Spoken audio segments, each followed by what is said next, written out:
Get ready for a trip down memory lane as we explore some of the most iconic kitchen foods that defined the 1970s in America.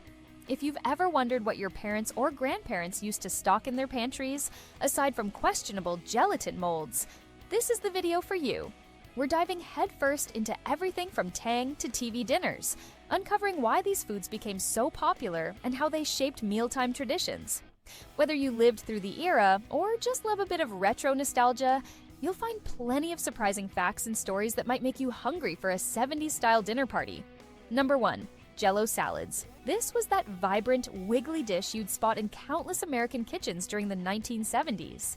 People would layer fruit chunks, mini marshmallows, cottage cheese, and sometimes even vegetables in brightly colored gelatin molds. It might sound a bit quirky today, but back then, this kind of salad was practically a staple at potlucks, picnics, and church gatherings. Many families had their own secret recipe that they would swear was the absolute best. According to various 1970s cooking magazines and advertisements found in archived newspapers, Jell-O was marketed as both affordable and creative, which appealed to the budget-conscious households of that era. Homemakers were always on the lookout for new twists, so you'd see recipes calling for everything from lemon-lime gelatin mixed with canned pineapples to orange Jell-O combined with mandarin slices and whipped topping. One reason it gained such a strong foothold in America's culinary memory is how easy it was to prepare for large gatherings. You could whip it up in bulk, chill it overnight, and have a crowd pleaser with minimal fuss. Food historians note that its bright color offered a sense of fun and excitement, which fit the more experimental vibe of the 70s. Even celebrity chefs of the time occasionally featured Jell-O-based creations in TV cookbooks, blending sweet and savory ingredients in ways that might raise eyebrows today. Many baby boomers recall how grandparents would serve these dishes on special occasions, while Gen X kids often remember being slightly confused about whether to consider it a dessert or a side. Even so, it was a conversation starter, and anything that sparked chatter at the dinner table tended to stick around. It's interesting how, after analyzing numerous web sources and nostalgic cooking forums, people still share pictures of vintage recipe cards passed down through generations. Some of these old recipe cards remain stained with splashes of food coloring, a testament to how often Jell-O salads were made. Food critics today sometimes poke fun at these gelatin salads, but the 1970s emphasis on convenience and novelty kept them front and center in nearly every household. The accessibility of ready-made mixes and the constant promotion on TV made Jell-O a defining culinary icon of that decade. Number 2. Fondue. This communal dining experience became one of the most memorable social food trends of the 70s. Cheese fondue, chocolate fondue, meat fondue. Families and friends would gather around a fondue pot set right in the middle of the table. Brands like Rival and Sears sold home fondue kits, featuring a pot, long-dipping forks, and a handy stand or burner. It felt almost exotic at the time, reflecting a longing to sample European-inspired cuisine without leaving the comfort of home. According to food historians who have scoured old cookbooks and retro cooking segments on YouTube, fondue was all about togetherness. When you sat around the pot, each person could customize their bite, whether they were dipping bread cubes into melted Gruyere or strawberries into sweet chocolate sauce. For many Americans, especially baby boomers who were hosting dinner parties for the first time, fondue was an easy way to appear sophisticated. People would switch on the bright orange or avocado green fondue pot, melt down a mixture of cheeses, wines, or broths, and let the conversation flow. Advertisements from the era often highlighted it as a perfect idea for entertaining guests, focusing on how fun it was to dip various foods without using regular utensils.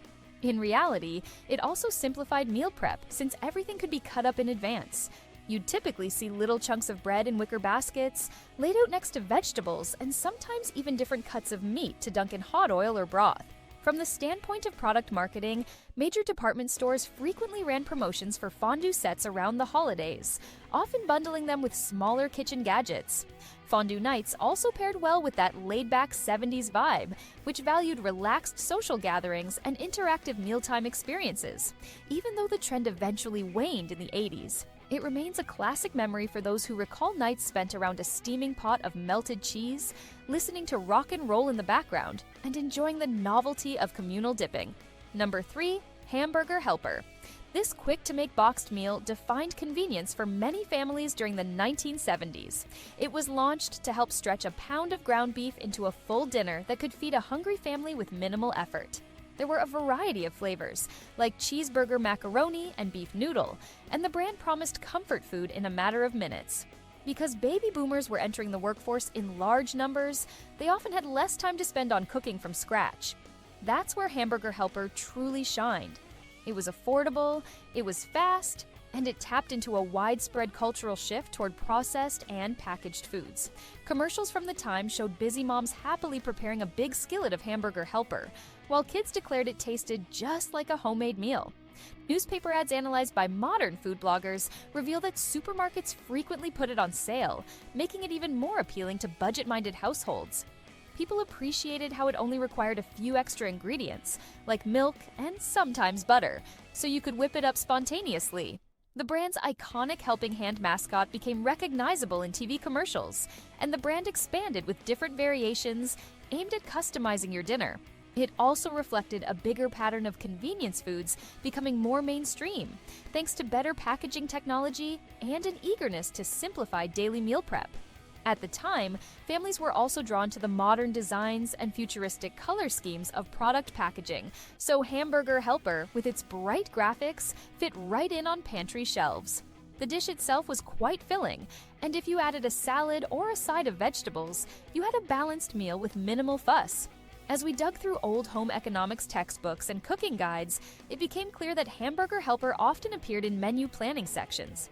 Teachers would include tips on how to embellish it with fresh herbs or additional toppings if people wanted to make it a bit fancier. This reliance on easy meal solutions played a big role in shaping American dietary habits.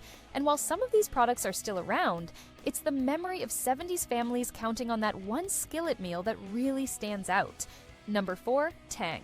The powdered orange drink skyrocketed in popularity during the 70s, partly thanks to its association with NASA space missions in the previous decade. Kids were thrilled by the idea of sipping the same drink astronauts had, and moms loved how easy it was to mix. All you needed to do was scoop some Tang into a pitcher, stir in water, and instantly you got that neon orange beverage. It might not have been as healthy as fresh squeezed juice, but the marketing campaigns of the era pushed the vitamin C enriched angle, making it sound almost like a health drink. Ads from old magazines highlight how Tang was promoted in colorful, futuristic fonts, tying into that sense of space-age optimism prevalent during the 70s. Schools sometimes served it in cafeterias, and families would bring it along on camping trips, with many remarks found in old forum threads praising its portability. Sources indicate that Tang's sweet, tangy flavor satisfied sugar cravings, and its packaging was designed to stand out on grocery shelves. Because baby boomers grew up watching televised space missions, the novelty factor played a huge role in Tang's sustained popularity. It reflected the 70s fascination with technology and exploration. If it was good enough for astronauts orbiting the Earth, it was surely good enough for the breakfast table. Some people added it to recipes like fruit salad dressings or used it to flavor homemade popsicles. Its bright color made it visually appealing, especially during a decade that loved bold shades of orange, yellow, and green in kitchen decor. Looking at old commercials on YouTube, it's easy to see how Tang became a fun symbol of modern convenience. Families who wanted something a bit more exciting than plain water would reach for that canister, a small but telling piece of the decade's culinary identity. Number 5, crockpot meals. The rival crockpot was not exactly a single food, but the slow cooker concept drastically changed meal preparation in 1970s America. People had discovered that they could toss in a bunch of ingredients: meat, vegetables, seasonings, then let it simmer for hours while they went about their day.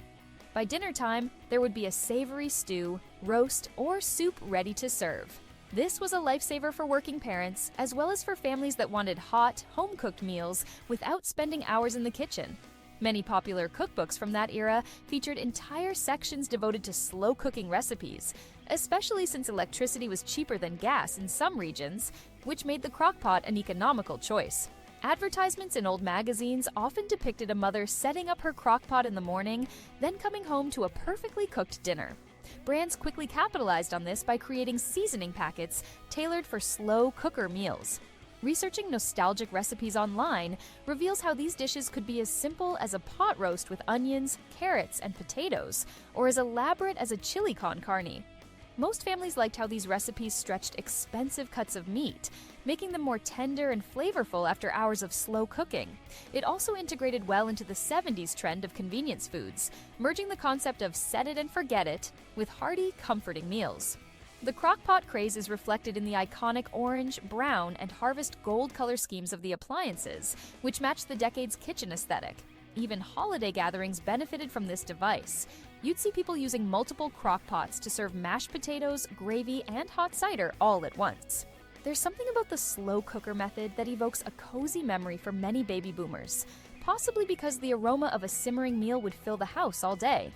The popularity has never fully disappeared, but the 1970s was when it first took off as a must-have in nearly every American kitchen, adding to that spirit of effortless home cooking that defined the era. Number 6. Swanson TV dinners. The convenience of popping a tray into the oven and having a segmented meal ready in minutes was a real game changer.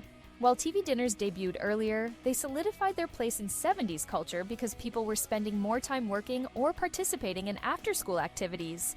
Frozen meals made dinner simple, and they appealed to families who wanted to occasionally skip cooking altogether. The packaging often featured pictures of fried chicken, mashed potatoes, and a vegetable or dessert, all neatly arranged in aluminum compartments. Swanson led this market, though other brands joined the fray, offering variations like turkey and gravy or Salisbury steak. TV commercials often showed families sitting around the television, enjoying these meals on foldable TV trays, which were also extremely popular items in 70s households. Some folks were drawn to the variety. You could pick up a couple different dinners and let each family member choose what they wanted. This reflected a shift toward individuality in meal choices, something that resonated with baby boomers raising their own children. Looking through old advertising archives, it's evident that these meals were billed as a modern luxury, enabling busy parents to reclaim some of their time. While fresh cooking remained important, the novelty of a hot meal without the hassle was certainly enticing. The segmented trays themselves even became iconic, and you'll find vintage collectors seeking out their retro designs. In many ways, TV dinners symbolized the era's fascination with technology and ready-made solutions. The social aspect also changed. Families might not have always gathered around the same table, but they could share the same living room while watching popular shows. This synergy between television culture and packaged food contributed to the TV dinner becoming a staple phrase in American vocabulary. Nutrition experts later criticized them for being high in sodium, but at the time, the convenience factor overshadowed those concerns for a lot of households. When you hear baby boomers reminisce about them, they often talk about that slightly metallic taste from the aluminum tray, but also about the sense of novelty and freedom it provided. It was truly a window into how 70s families managed their mealtime routines. Number 7. Velveeta cheese. This processed cheese product was already around before the 70s, but it soared in popularity during that decade, often used in everything from nachos to macaroni and cheese to cheese dips. Homemakers found Velveeta easy to melt, and the taste was smooth and creamy, even if many people joked about whether it was real cheese. Recipe booklets distributed by Kraft showcase dozens of quick meal ideas, like Velveeta casseroles or Velveeta-based sauces for vegetables. Its bright orange color and shelf-stable form made it a pantry staple, especially for families who didn't want to worry about spoilage. According to online discussions and vintage cooking forums, people loved the reliability of the melt. It never got stringy or separated like some natural cheeses might. It was also a crowd pleaser at parties. You'd see a bowl of Velveeta dip mixed with salsa or chili served alongside tortilla chips. The iconic block shape also made portioning simple. You'd just slice off what you needed, wrap the rest in foil, and put it back in the fridge. Home cooks mentioned in old magazine articles that they'd even shred Velveeta to top baked potatoes or incorporate it into burger patties for extra moisture. In a decade that embraced processed convenience foods, Velveeta fit right in. It had that recognizable brand name, consistent texture, and a color scheme that matched the 70s fondness for bright oranges and yellows. The product also got a boost from targeted advertising on daytime TV, which many stay-at-home parents watched while tackling household chores. Culinary experts sometimes frowned upon its artificial quality, but the mainstream public didn't mind, since it delivered a predictable flavor and was cheaper than fancy cheeses. Analyzing all these historical ads and consumer reviews reveals that Velveeta was portrayed as versatile and creative, a way to elevate ordinary dishes without much effort. For a generation busy with new lifestyles and schedules, that message really resonated, ensuring Velveeta's continued presence in American kitchens throughout the 70s and beyond. Number 8. Deviled eggs. Though deviled eggs certainly existed long before the 70s, they became a ubiquitous party food during that decade. From block parties to family reunions and office potlucks, someone inevitably brought a plate of halved eggs stuffed with a mixture of yolk, mayonnaise, mustard, and sometimes pickle relish or paprika. Cookbooks from the time often gave detailed instructions on how to create the perfect presentation, sometimes topping them with olives or chives for added flair. They were easy to transport in those specially designed deviled egg carriers, and they suited the 70s passion for finger foods that didn't require utensils. Searching through community cookbooks and old local newspapers, you'll find countless variations, including spicy versions, bacon-infused versions, or even ones with seafood. The simplicity of ingredients and the short prep time made deviled eggs an ideal last-minute dish. They were also a budget-friendly way to feed a crowd, which was an essential factor in many households dealing with inflation and other economic pressures of the era. Another reason deviled eggs caught on was the focus on fun presentation in 1970s entertaining. You could garnish them with sprigs of parsley or colorful paprika, which contrasted nicely with the white egg whites. Because baby boomers were establishing their own households, they looked to easily replicable recipes that were already popular with their parents' generation. Deviled eggs represented continuity and nostalgia, bridging the gap between older traditions and the 70s vibe of casual, sociable gatherings. They also aligned with the more relaxed approach to entertaining, where guests could mingle, pick up a deviled egg, and chat without needing to sit down formally. Some family photo albums from that era even show big platters of deviled eggs right next to Jell-O salads and layered dips, painting a vivid picture of the typical potluck spread. Considering the widespread love for this dish, it's safe to say deviled eggs were a culinary comfort that crossed generations, uniting guests in the shared delight of a tangy, creamy bite. Number 9. Boxed cake mixes. The 1970s saw a surge in convenience baking, with big brands like Betty Crocker and Duncan Hines offering a variety of flavors, from classic chocolate to funfetti-style mixes. Busy moms and dads gravitated toward these products because they saved time and guaranteed fairly consistent results. Homemade cakes required measuring multiple ingredients, sifting flour, and closely following recipes, whereas a box mix let you simply crack a few eggs, add water and oil, and whisk everything together. Cake mix commercials often featured cheerful families celebrating birthdays or special occasions, emphasizing how foolproof the process was. Archives of 70s TV spots reveal the marketing message: anyone can bake a perfect cake.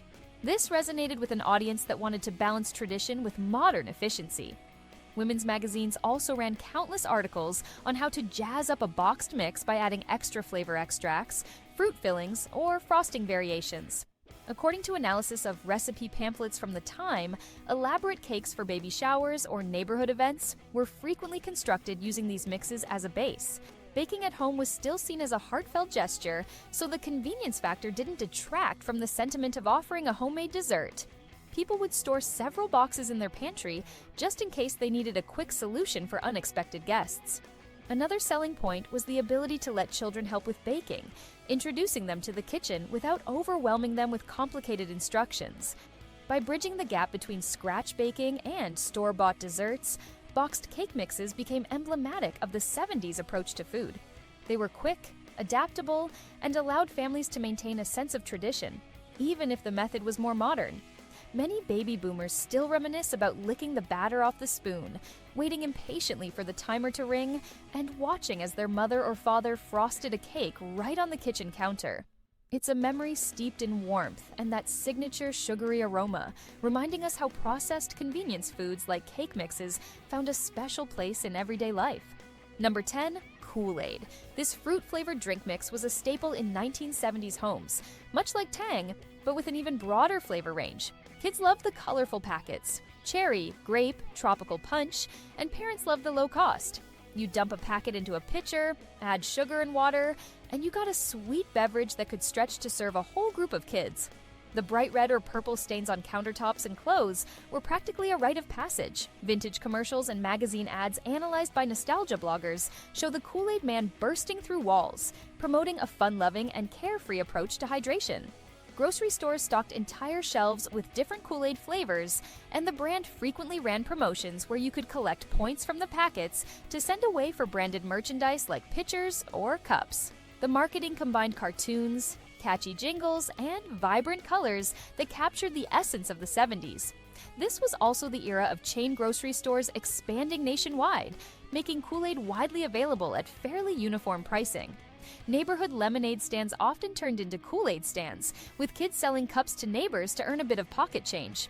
These stands became part of the American suburban experience, reflecting how embedded Kool-Aid was in everyday life. Families on a budget appreciated how a single packet could make a big batch, and you could adjust the sugar levels to your preference, although most people ended up pouring quite a bit of sugar for that classic sweet taste. Over time, parents began to be more conscious of sugar intake. But in the 70s, the convenience and cheerful image overshadowed those concerns for many. Nostalgic forum threads show how grown-up baby boomers recall hot summer days, playing outdoors, then rushing inside to gulp down a glass of cold Kool-Aid. That scene sums up the laid-back vibe of the 70s, where kids had the freedom to roam, and iconic products like Kool-Aid were always there to quench their thirst. It's a drink that epitomized the decade's love for bright, sugary, and downright fun foods, leaving a lasting imprint on American kitchen culture.